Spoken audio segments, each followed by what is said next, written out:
أعوذ بالله من الشيطان الرجيم. بسم الله الرحمن الرحيم. فبظلم من الذين هادوا حرمنا عليهم طيبات أحلت لهم وبصدهم عن سبيل الله كثيرا وأخذهم الربا وقد نهوا عنه وأكلهم أموال الناس بالباطل وأعتدنا للكافرين منهم عذابا أليما. لكن الراسخون في العلم منهم والمؤمنون يؤمنون بما أنزل إليك وما أنزل من قبلك والمقيمين الصلاة والمؤتون الزكاة والمؤمنون بالله واليوم الآخر أولئك سنؤتيهم أجرا عظيما. صدق الله العظيم. آج کی آیات میں پہلی دو آیات کے اندر اللہ رب العزت نے یہودیوں کے چند جرائم اور ان کی وجہ سے کچھ سزاؤں کا ذکر کیا ہے، اور انہی جرائم کو اور سزاؤں کو سامنے رکھتے ہوئے ہم نے اپنے لیے نصیحت حاصل کرنی ہے۔ اور آخری آیت میں اہل کتاب یہودیوں میں سے جو اہل علم ہیں، جنہوں نے تورات پر بھی ایمان لائے تھے جو لوگ، اور پھر بعد میں قرآن کریم پر اور رسول اللہ صلی اللہ علیہ وسلم پر بھی ایمان لائے، ان کی چند صفات کا ذکر کیا ہے، اور اس میں ہمارے لیے سبق یہ کہ وہ صفات ہم نے بھی اپنانے ہیں۔ تو جن یہودیوں کے جرائم کا ذکر ہے اور سزاؤں کا ذکر ہے، ان میں سبق یہ ہے کہ ان جرائم سے خود کو بچانا ہے تاکہ ان سزاؤں سے بچ جائے۔ اور جن اہل کتاب علماء کی صفات بیان ہوئی ہے تو وہ صفات اپنے اندر پیدا کرنی ہے، کیونکہ ان کے لیے جو انعامات ہے تو پھر وہ انعامات ہمارے لیے بھی ہیں۔ جرائم کیا ہے؟ پہلا جرم ان کا اللہ نے بیان فرمایا فَبِظُلْمٍ مِّنَ الَّذِينَ هَادُوا، یہودیوں کے مظالم، ظالم تو تھے، انبیاء تک کو انہوں نے شہید کیا، یہ تو ان کا انسانوں پر ظلم تھا۔ عقائد کے اندر ظلم کیا تھا کہ دین کے اندر تحریف کی، تورات کے احکام کو بدل ڈالا، مرضی کے احکامات کی تشریح کی، اور اپنی مرضی کی ہوئی تشریح کو تورات کا اپنا اصل حصہ بنا دیا کہ یہ اصل اللہ کا حکم ہے۔ اللہ تک کی گستاخی کی، اذهب انت وربك فقاتلا اننا هنا قاعدون، جیسے موسیٰ علیہ السلام کو کہا تھا جاؤ تم جانو، تمہارا رب جانے، وہ لڑائی کرے، ہم تو یہاں بیٹھ کے انتظار کریں گے۔ یہ بڑی گستاخی۔ تو یہ ایک ظلم تھا ان کا۔ اسی طرح ایک ظلم ان کا یہاں جرم بیان ہوا ہے، یہ سود کھاتے ہیں، حالانکہ خود ان کے تورات کے اندر بھی سودی معاملات حرام ہیں، منع ہے، لیکن سودی معاملات میں لٹڑے ہوئے ہیں، کاتے رہتے ہیں۔ اسی طرح لوگوں کے مال ناحق طریقے سے ہتھیاتے ہیں، اڑاتے ہیں، غصب کرتے ہیں۔ ایک تو سود بھی ناحق طریقہ ہے، لیکن اس کے علاوہ اور بھی کئی طریقوں سے ہیلے بہانے ڈھونڈ کر لوگوں کے مال ہتھیاتے ہیں، یہ ظلم ہے۔ اسی طرح اللہ کے راستے سے لوگوں کو روکتے ہیں، اور بڑی کثرت سے اور شد و مت سے روکتے ہیں، یہ یہودیوں کی بیماری ہے۔ ظلم ہے معاشرے کے اندر، انسانوں پر ظلم، روحانی اعتبار سے عقائد خراب کر کے اپنے اوپر ظلم، سودی معاملات میں گھسنا، لوگوں کے مال ناحق طریقے سے کھانا، اسی طرح اللہ کے راستے سے، دین سے لوگوں کو روکنا۔ ایک تو خود تو رکے ہوئے ہیں، لیکن اس پر اقدام یہ کہ خود بھی رکے ہوئے ہیں اور دوسروں کو بھی روکنا اور زبردستی روکنا۔ یہ 3-4 جرائم یہاں پہ اللہ تعالیٰ نے ان کے بیان فرمائے ہیں، اور بھی ہیں، لیکن اس آیت میں جو ہمارے آج کے درس میں 4 جرائم ہیں، اور ان جرائم کی وجہ سے اللہ تعالیٰ نے ان کو دنیا میں بھی سزا دی، آخرت میں بھی سزا دی۔ دنیا میں کیا سزا دی؟ اللہ تعالیٰ نے فرمایا کہ بہت ساری ایسی پاکیزہ اور حلال چیزیں تھیں جو پہلے سے امتوں میں حلال تھی اور اب اس امت میں بھی حلال ہیں، عیسائیوں کے لیے بھی وہ حلال تھی، لیکن یہودیوں کے لیے ان کی شریعت میں ہم نے حرام کر دی، پابندی لگا دی۔ جیسے سورہ انعام میں آ رہا ہے وَعَلَى الَّذِينَ هَادُوا حَرَّمْنَا عَلَيْهِمْ كُلَّ ذِي ظُفُرٍ وَمِنَ الْبَقَرِ وَالْغَنَمِ حَرَّمْنَا عَلَيْهِمْ شُحُومَهُمَا، یہودیوں پر ایک تو ہم نے ناخن والے جانور، پرندے، وہ حرام کر دیے، اور اسی طرح گائے اور بکری کی چربیاں بھی حرام کر دی۔ یہ ان کے ظلم کی وجہ سے جو حلال چیزیں تھیں وہ بھی ہم نے حرام کر دی، ان کے اوپر پابندیاں لگا دی۔ اس کے علاوہ اور بھی طرح طرح کی پابندیاں تھیں ان کے لیے، پاکی ناپاکی کے حوالے سے ہر جگہ یہ اپنی عبادت نہیں کر سکتے۔ ہمارے لیے تو آسانی ہے نا، حدیث میں کیا فرمایا اللہ کے حبیب نے کہ مجھ پر جو خاص انعامات میری اس امت پر ہے، اس میں کیا ہے؟ جعلت لنا الارض کلھا طہورا ومسجدا، ساری زمین ہمارے لیے پاک ہے، جہاں بس وقت ہوئے عبادت کا کھڑے ہو جاؤ نماز پڑھ لو۔ یہودیوں کے لیے ہر جگہ عبادت کی آزادی نہیں تھی۔ پاکی ناپاکی میں دھو لو، کپڑا گندا ہو گیا دھو لو، زمین ناپاک ہو گئی دھونے سے بھی پاک ہو جائے گی، اور سورج کی دھوپ سے خشک ہو گئی تو بھی پاک ہو جائے گی۔ کوئی ایسی چیز ہے جس میں کردرا پن نہیں ہے، اس میں مسامات نہیں ہے، شیشہ ہے، ٹائل ہے، ایسی چیز ناپاک ہو گئی، اس کو مس لو، کپڑے سے مل لو، اس کو صاف ہو جائے گا، خشک سے بھی صاف ہو جائے گا، پانی بہا لو صاف ہو جائے گا۔ بڑی آسانی ہے اس شریعت میں۔ اور وہاں کیا تھا؟ کپڑا ناپاک ہو گیا اس کو کاٹ دو، اس میں پیون لگاؤ۔ تو یہ جو پابندیاں اللہ فرماتے ہیں کہ ہم نے ان پر لگوائی، اس وجہ سے نہیں کہ ان سے کوئی خاص اضافی بوجھ تھا ان پر۔ شریعت میں سختی جو ان کی آئی تھی وہ در حقیقت ان کے ان مظالم کی وجہ سے، ان جرائم کی وجہ سے، سود خوری، لوگوں کے مال ناحق طریقے سے کھانا، اور اللہ کے راستے سے، دین کے راستے سے لوگوں کو روکنا، رکاوٹ کا ذریعہ بننا، اور سود کھانا، یہ 4 بڑے جرائم یہاں بیان ہوئے جن کی وجہ سے ان پر دنیا میں سختی آ گئی، ان کی شریعت میں بھی سختی آ گئی۔ اور ایسے اللہ تعالیٰ نے دنیا کے اندر بھی ذلیل اور رسوا کر دیا۔ یہودی تاریخ پوری دنیا میں، جیسے بار بار درس میں آتے ہیں، پوری دنیا میں اللہ تعالیٰ نے ذلیل اور رسوا قوم اگر رکھی ہے تو یہودیوں کی رکھی ہے۔ یہاں تک کہ غیر مسلم دہریے بھی ان سے نفرت کرتے ہیں، عیسائی بھی ان سے نفرت کرتے ہیں۔ یہ جو موجودہ دور میں کچھ ان کا ایک ہوا چلی ہے اسرائیل کی، اس میں یہ بھی دنیا کے مالی مفادات، مادی مفادات ان سے وابستہ ہیں، اس وجہ سے وہ ان کے پیچھے ہوئے ہیں۔ ورنہ آج سے سلطنت عثمانیہ کی تاریخ سے ذرا پہلے جو ہم مشہور پڑھتے ہیں کہ ہٹلر نے ان کو مارا، کوئی یورپی ملک بھی ان کو پناہ دینے کے لیے تیار نہیں، اپنے علاقے میں عارضی رہائش کے لیے بھی تیار نہیں تھے، سمندروں پہ آتے تھے، بندرگاہ سے اترنے ہی نہیں دیتے تھے۔ غیر مسلم بھی، یہ دنیاوی سزا ہے، اور یہ سزا در حقیقت، اور اس میں بھی عجیب ایک نکتہ ہے۔ ویسے اگر ہم دیکھیں دنیا کے اندر بڑی بڑی اقوام آئی، قرآن کریم میں قوم عاد، سمود، نمرود، فرعون، قوم لوط، بڑی بڑی خطرناک اقوام آئیں، اور ایسی ایسی قومیں آئیں کہ خود اللہ تعالیٰ نے قرآن میں فرمایا کہ اس طرح کے اقوام، مشرکین کو ایک جگہ پہ اللہ تعالیٰ نے فرمایا یہ ان کی موجودہ طاقت ان اقوام کے طاقت کے 10ویں حصے تک بھی نہیں پہنچتی، 10ویں حصے تک بھی نہیں پہنچتی۔ وہ اتنی ترقی یافتہ اقوام تھی۔ قوم سبا کی تاریخ پڑھ، لیکن ایک تاریخ کا حصہ ہے، اور وہ اقوام مٹ گئی، ختم ہو گئی، گم ہو گئی۔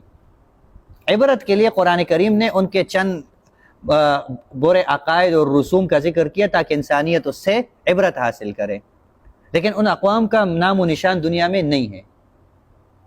یہود باوجود اس کے کہ سب سے زیادہ اللہ کا ان پر غصہ ہے، سب سے زیادہ اللہ کی لعنت اس قوم پر ہے، لیکن ختم بھی نہیں ہو رہے۔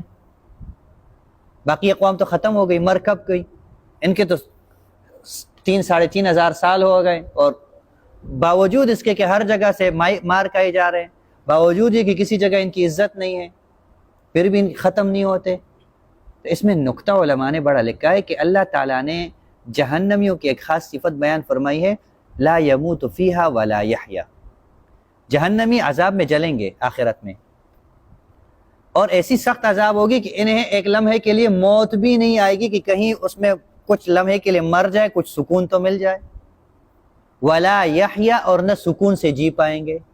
یہ جہنمیوں کی سزا ہے جو جہنم میں جائے گا، لا یموت فیہا ولا یحیا۔ اللہ تعالیٰ در حقیقت یہودیوں کی جو نسل باقی رکھی ہے اللہ نے، یہ بھی در حقیقت ان جہنمیوں کی خاص صفت کا نظارہ کرا رہے ہیں کہ دنیا کے اندر بھی لا یموت، نہ تو بالکل فنا کر دیے، ولا یحیا، نہ انہیں سکون کی زندگی دے دی۔ در حقیقت ان جہنمیوں کا نظارہ اور مظاہرہ کرا رہے ہیں ان کو باقی رکھ کر، ورنہ باقی اقوام کی تو تاریخ ختم ہو گئی کب سے۔ تو یہ ایک بڑا عجیب نکتہ مفسرین نے لکھا ہے کہ لا یموت فیہا ولا یحیا، جو جہنمیوں کی سزا ہے وہی سزا دنیا میں اللہ تعالیٰ یہودیوں کو دے رہے ہیں۔ نہ تو جی رہے ہیں سکون سے، اور نہ مر رہے ہیں کہ باقی اقوام کی طرح ان کا نام و نشان مٹ جائے، صرف تاریخ کا حصہ رہ جائے، نہیں، باقاعدہ افراد اب بھی موجود ہیں، اگرچہ توڑے ہوں لیکن موجود ہر زمانے میں رہتے ہیں۔ تو یہ باقی رکھنے میں بھی یہ بڑی حکمت ہے اللہ کی کہ نظارہ کرو جو سزا جہنمیوں کی جہنم کے اندر ہے وہی سزا ان بدبختوں کی دنیا کے اندر بھی ہے۔ تو بنیادی طور پر ان خرابیوں سے خود کو بچانا ہے، ظلم سے بچانا ہے، سود سے بچانا ہے، ناحق مال کھانے سے بچانا ہے، رشتہ داروں کا ہو، پڑوسیوں کا ہو، کسی بھی انسان کا مسلمان ہو یا غیر مسلم ہو، کسی بھی انسان کا مال ناحق طریقے سے کھانا، توڑا ہو، زیادہ ہو، نقدی ہو، زمین ہو، جائیداد ہو، پیداوار ہو، غلہ ہو، کچھ بھی ہو، کسی بھی مسلمان کسی بھی انسان کا مال ناحق طریقے سے لینا، اس سے بچنا ہے۔ یہ یہودیوں کا جرم تھا اور یہودیوں کی یہ سزا ہے۔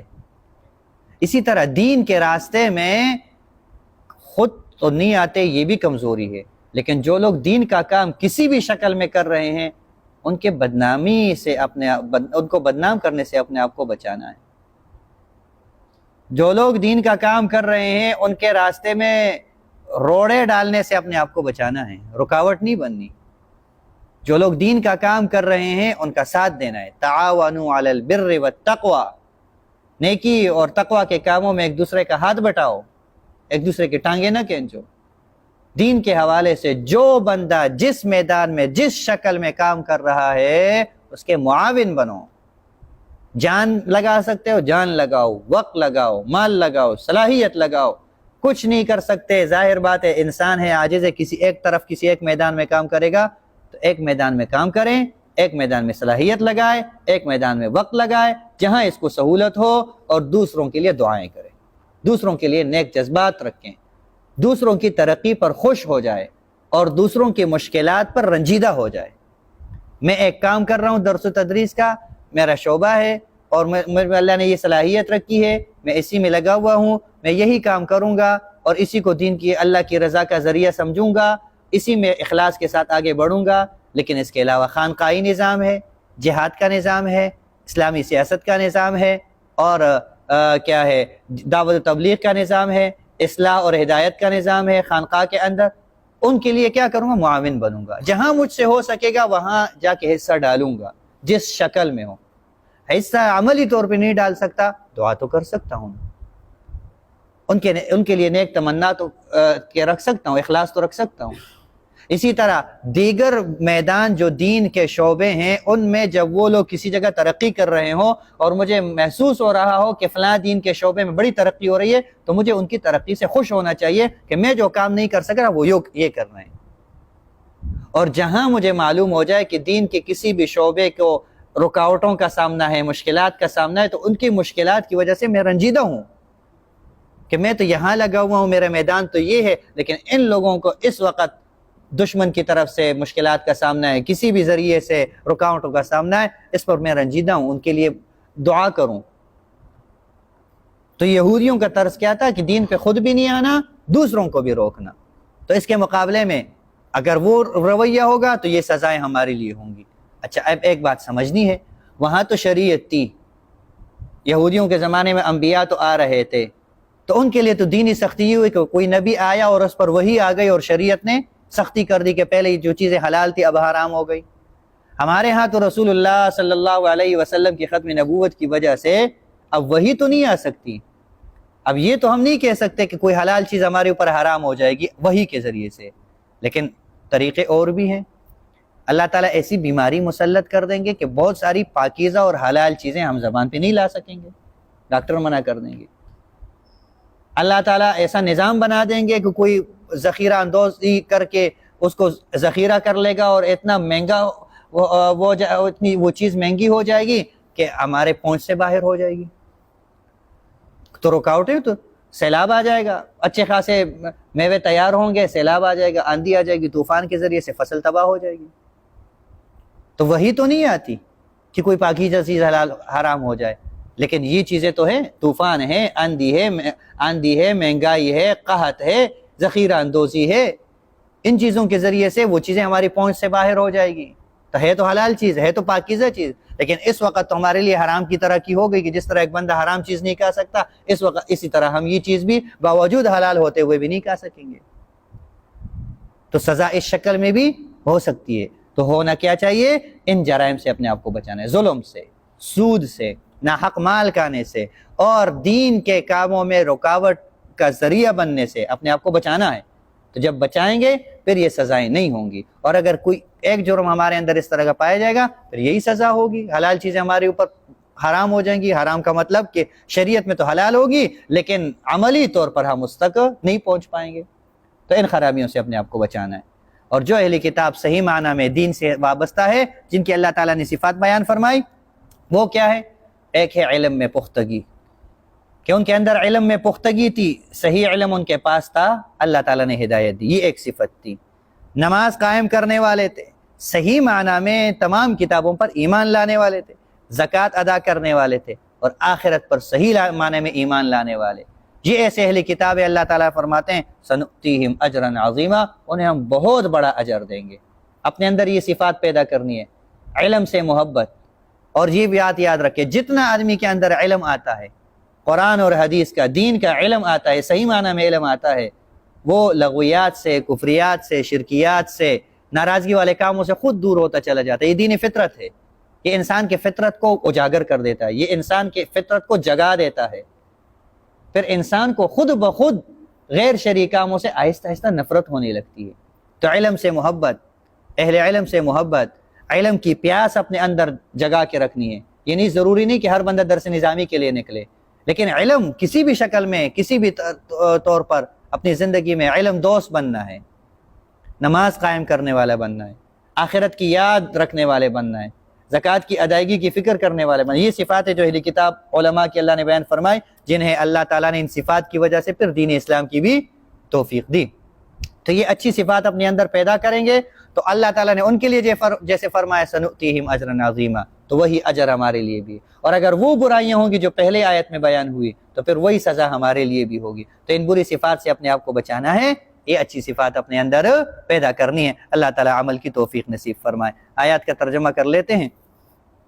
فَبِظُلْمٍ مِّنَ الَّذِينَ هَادُوا، یہودیوں کے ظلم کی وجہ سے، حرمنا علیہم، ہم نے حرام کر دی ان پر، طیبات، ایسی پاکیزہ چیزیں، احلت لہم، جو پہلے سے حلال تھی، وبصدہم عن سبیل اللہ کثیرا، اور اس وجہ سے کہ وہ بڑی کثرت سے اللہ کے راستے سے لوگوں کو روکتے تھے، واخذہم الربا، سود لینے کی وجہ سے، وقد نہوا عنہ، حالانکہ سود سے یہ منع کیے گئے تھے، واکلہم اموال الناس بالباطل، ناحق طریقے سے لوگوں کے مال کھانے کی وجہ سے، واعتدنا للکافرین منہم عذابا علیما، اور ان میں جو کفر کی حالت پہ مر چکے ہیں ان کے لیے تو دردناک عذاب آخرت میں ہے ہی۔